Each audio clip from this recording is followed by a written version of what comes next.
যোৰহাটত অনুষ্ঠিত হোৱা আন্তঃৰাষ্ট্ৰীয় বাণিজ্য মেলাত চীনাপুৰত জাতীয় বিদ্যালয়ৰ ছাত্ৰ ছাত্ৰীসকলৰ দ্বাৰা সাংস্কৃতিক অনুষ্ঠান। যোৰহাট জিলাৰ ক্ৰীড়া সন্থাৰ খেলপথাৰত অনুষ্ঠিত আন্তঃৰাষ্ট্ৰীয় বাণিজ্য মেলাত চীনামৰা জাতীয় বিদ্যালয়ৰ ছাত্ৰ ছাত্ৰীসকলে সাংস্কৃতিক পৰিৱেশনেৰে সকলোকে মুগ্ধ কৰিলে। মেলাখনৰ বাকৰিত স্থাপন কৰা মঞ্চত প্ৰতিদিনে অনুষ্ঠিত হৈ থকা বিভিন্ন অনুষ্ঠানৰ অংশ হিচাপে আজিৰ এই অনুষ্ঠানত বিদ্যালয়খনৰ ছাত্ৰ ছাত্ৰীসকলে গীত, নৃত্য, কবিতা আবৃত্তি, নাটক আদি পৰিৱেশন কৰে। চীনামৰা জাতীয় বিদ্যালয়ৰ প্ৰতিষ্ঠাৰ কালৰে পৰাই পুথিগত শিক্ষাৰ লগতে ছাত্ৰ ছাত্ৰীসকলৰ বৌদ্ধিক বিকাশৰ ক্ষেত্ৰত উল্লেখযোগ্য ভূমিকা পালন কৰি আহিছে। শিক্ষাৰ বাহিৰেও সাংস্কৃতিক দিশত ছাত্ৰ ছাত্ৰীসকলক আগবঢ়াই নিয়াৰ এই প্ৰচেষ্টাই বিদ্যালয়খনক এক আদৰ্শ শিক্ষানুষ্ঠান হিচাপে প্ৰতিস্থাপন কৰিছে।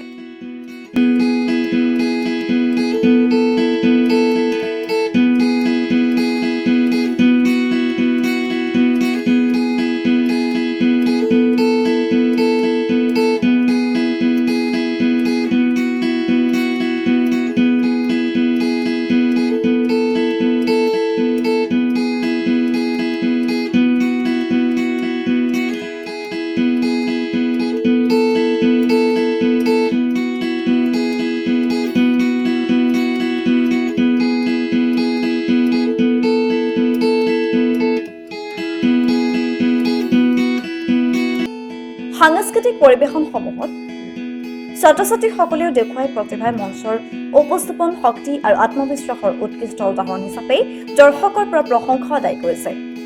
এই অনুষ্ঠানসমূহে কেৱল ছাত্ৰ ছাত্ৰীসকলৰ ব্যক্তিগত বিকাশৰেই সুযোগ নিদিয়ে, বৰং যোৰহাটৰ লগতে বৃহৎ মঞ্চত তেওঁলোকৰ সৃজনশীলতা আৰু সাংস্কৃতিক চেতনাৰ প্ৰতিফলন ঘটায়। আজি এই যোৰহাটৰ JDA খেলপথাৰত অনুষ্ঠিত হৈ থকা আন্তঃৰাষ্ট্ৰীয় বাণিজ্য মেলাত চীনামৰা জাতীয় বিদ্যালয়ৰ সাংস্কৃতিক কাৰ্যসূচী অনুষ্ঠিত হৈছে। বিভিন্ন দিনত যোৱা 3 তাৰিখৰ পৰা 22 তাৰিখলৈকে থকা এই কাৰ্যসূচীত বিভিন্ন বিদ্যালয়ৰ বা বিভিন্ন অনুষ্ঠানৰ বিভিন্ন সাংস্কৃতিক কাৰ্যসূচী চলি আছে। তাৰ মাজত আজি এই 19 তাৰিখৰ দিনা 19 ডিচেম্বৰৰ দিনা চীনামৰা জাতীয় বিদ্যালয়ৰ সাংস্কৃতিক কাৰ্যসূচী অনুষ্ঠিত হৈছে। ছাত্ৰ ছাত্ৰীসকলে বিভিন্ন অনুষ্ঠান পৰিৱেশন কৰিছে। আজিৰ অনুষ্ঠান দুজন বিশিষ্ট ব্যক্তিয়ে উদ্বোধন কৰে। এজন হৈছে চীনামৰা জাতীয় বিদ্যালয়ৰ পৰিচালনা সমিতিৰ সভাপতি তথা বিশিষ্ট কৃষি বিজ্ঞানী ডক্টৰ বিপিন খঙীয়া আৰু যোৰহাটৰ এজন বিশিষ্ট চিকিৎসক তথা বিহুৱা ডক্টৰ গোলাপ ডেকাই।